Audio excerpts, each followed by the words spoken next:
I wanted to share a dream I had last night. I'm gonna share y'all the actual voice clip when I first woke up out of bed.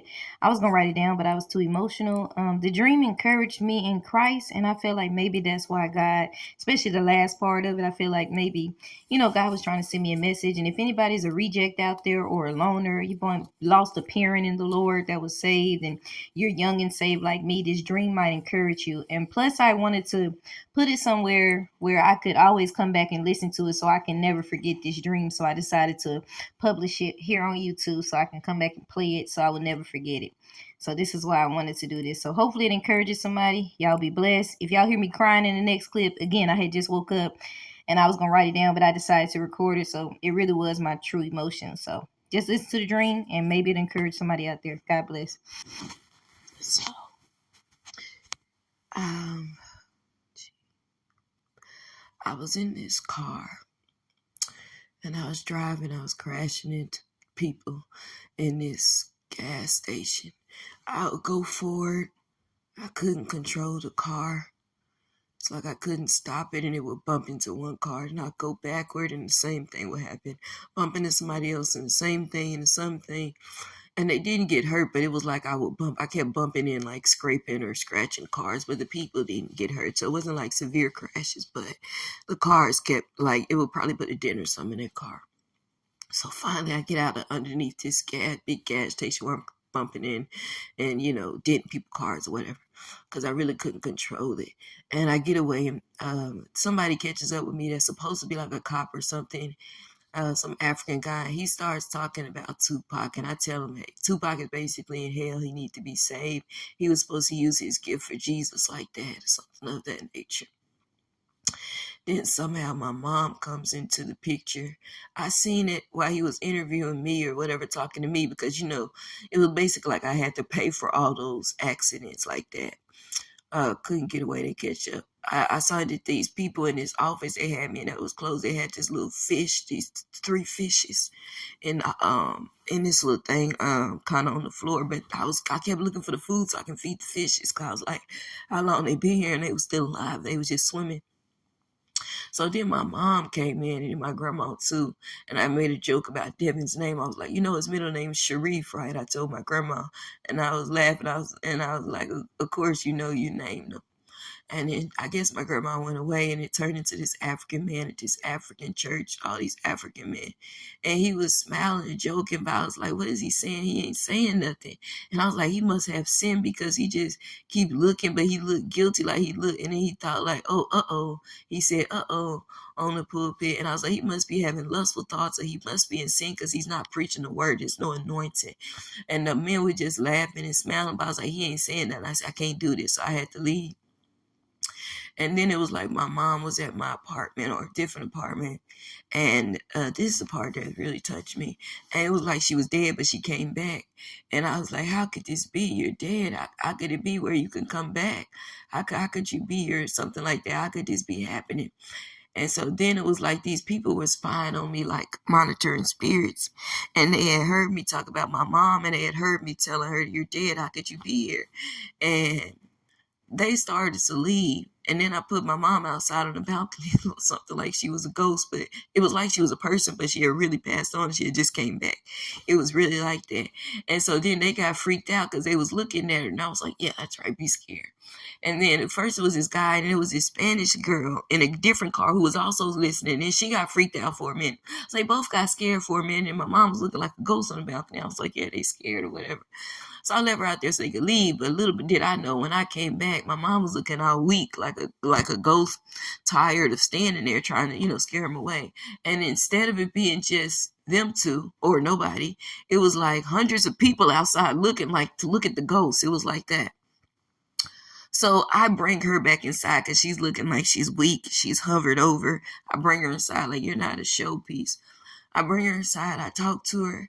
I say something, and I don't remember, but I just remember I whispered in her ear, until I'll see you again. Or like I had to tell her, I knew that this was a part where she had to leave and she had to go back to heaven. And, she it was it. It was like I was saying goodbye to her. So I said, I'll see you again one day, like that.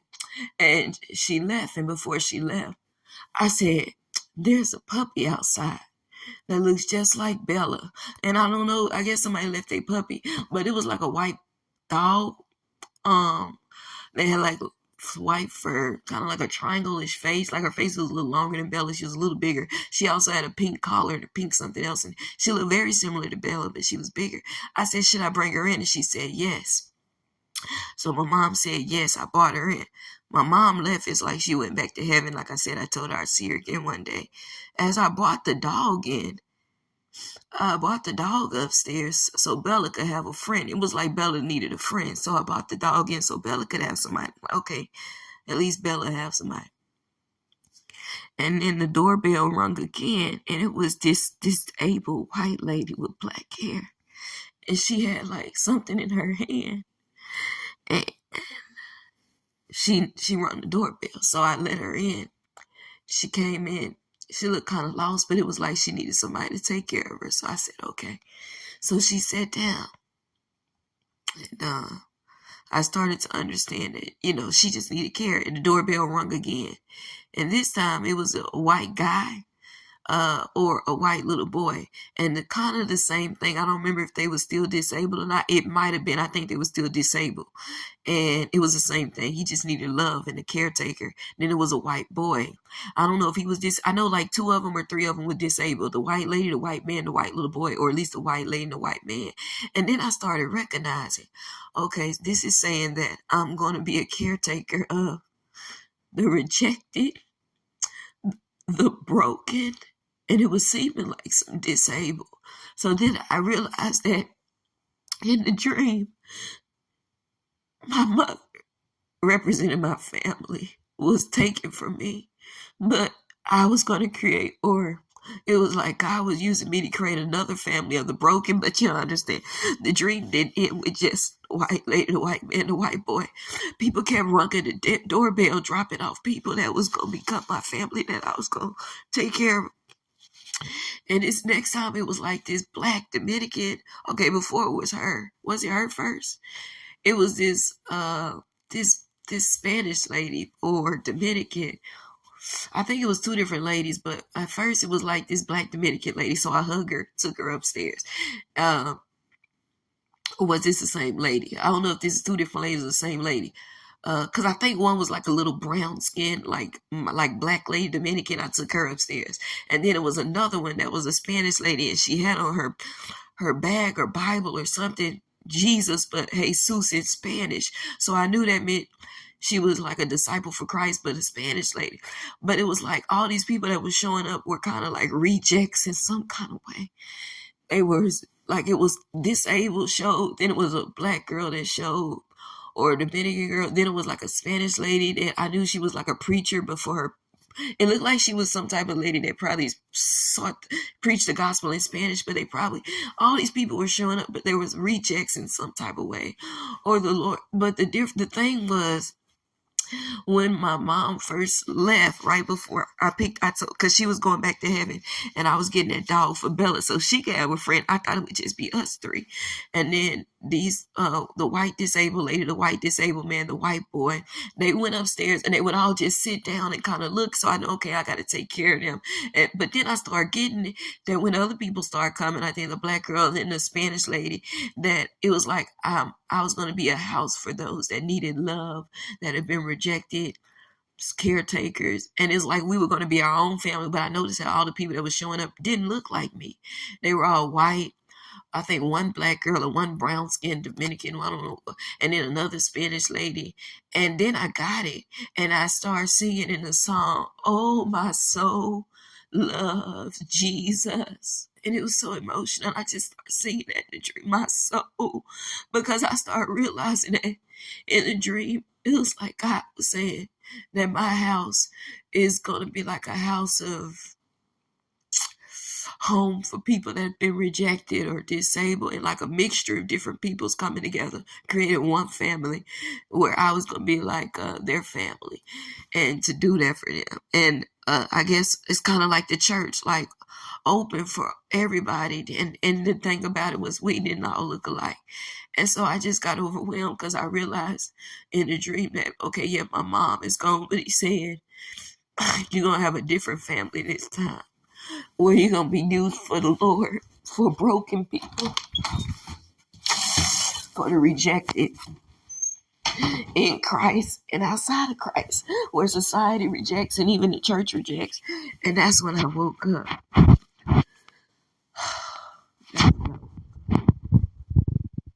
The doorbell kept ringing and people kept coming. Different people kept, and I kept taking them upstairs. And they would sit down, and then it kept adding on. And then I started singing because I realized God was doing something. So I started singing. Basically, I was about to sing, "Oh my soul, love Jesus." I was like, "Oh my soul," and I got emotional. And I was like, got emotional in a dream, like I was about to start crying, and I woke up.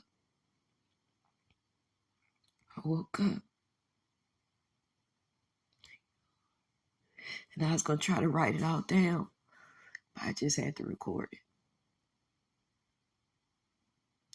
It kind of made sense. Like when I think about how at first I was underneath the little gas station and it was like I kept bumping into people because they wouldn't stop and I wouldn't stop. And it was like, boom.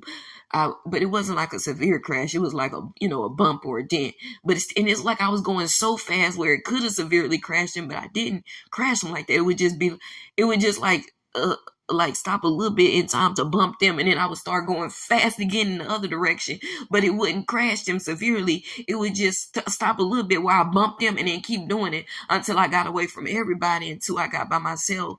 And somehow the scene turned to I was in this room, and then it was like a cop or somebody that's like represented caught up, and either get my information so I can pay for all these car damages that happened. And then that's when he started talking about music. And I told him I don't listen to secular, more just gospel. He started talking about Tupac. And I talked about that. My mom came in the picture.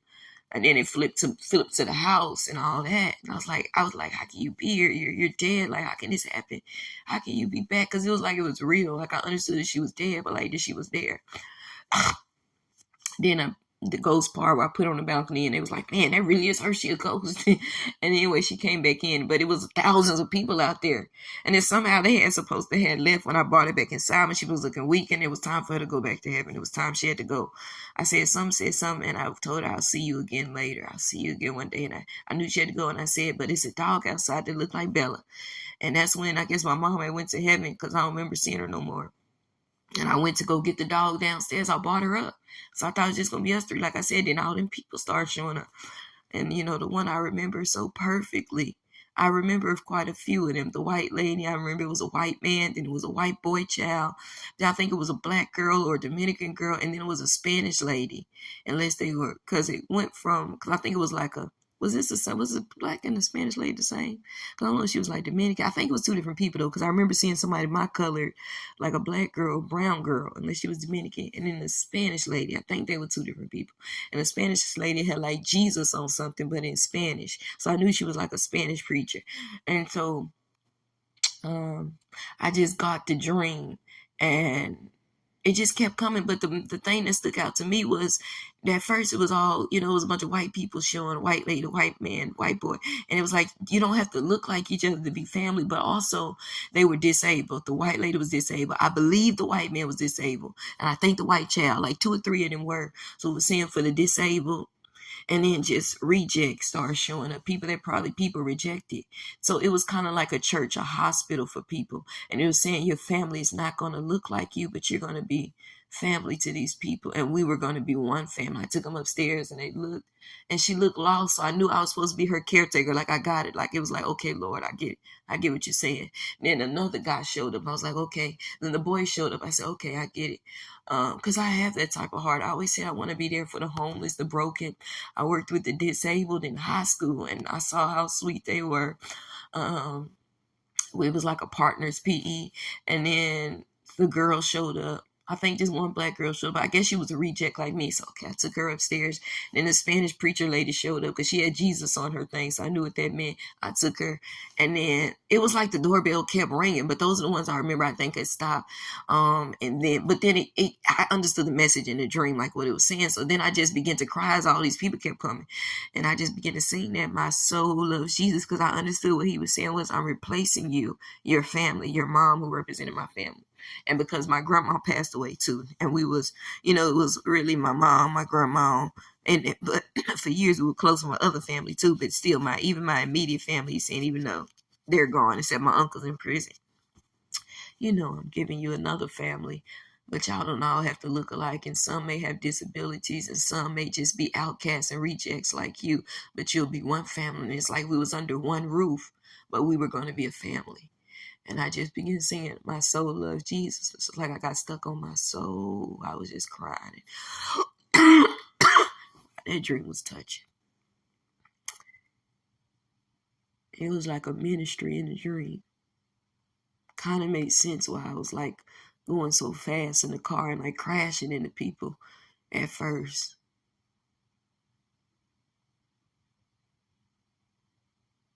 Just hurt, broken, missing my mama. But it's almost like he was saying, I'm going to use you in this way in the dream. That's what he was saying. Something to that effect. But wow, that was beautiful. It was so touching. It was so touching. It was so real. It was like that part started becoming like a vision of a ministry. Because I thought I was done when I got the puppy, the beautiful white puppy out there that was bigger than Bella. Longer, triangle face, the white fur, but they had the pink collar and all that. It's okay. Then it rung again. Then it rung again. Then it rung again. Then it rung again.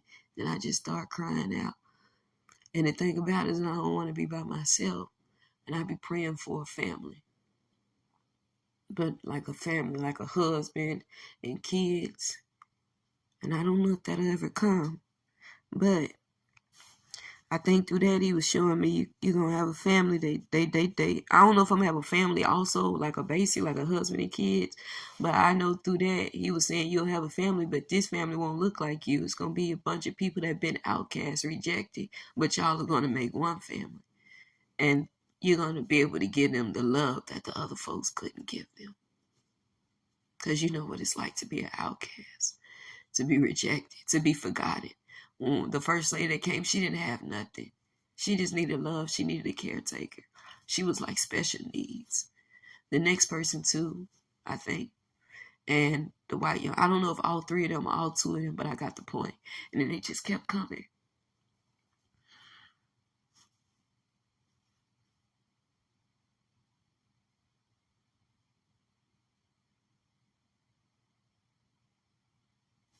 Jesus. God is love. God is love. So it makes sense why he wouldn't want me to have racism in my heart or hate every time I experience something, because of ultimately, even if that represented like a ministry I'm gonna have one day, even if they're not in my house, it makes sense why. When I went through stuff, he never wanted me to get caught up on it. Like he didn't want me to hate white folks. He didn't want me to hate Mexicans. Nobody that treated me no type of way. It was one point when I almost hated black girls because they would be so mean to me. I felt like I didn't even want to be black because they were so mean to me at one point. But when it came to other races, it's almost like every time somebody was racist to me that was a different race in Texas. When I was especially in Denton, he was saying if they was white, he was saying another white person afterwards, and they would be so sweet. And I knew he was saying it's not the color, it's the spirit. If they was Mexican, he would show me another Mexican person. They would do this, they would buy something, and they would do it. And I said, okay, I see what you're saying.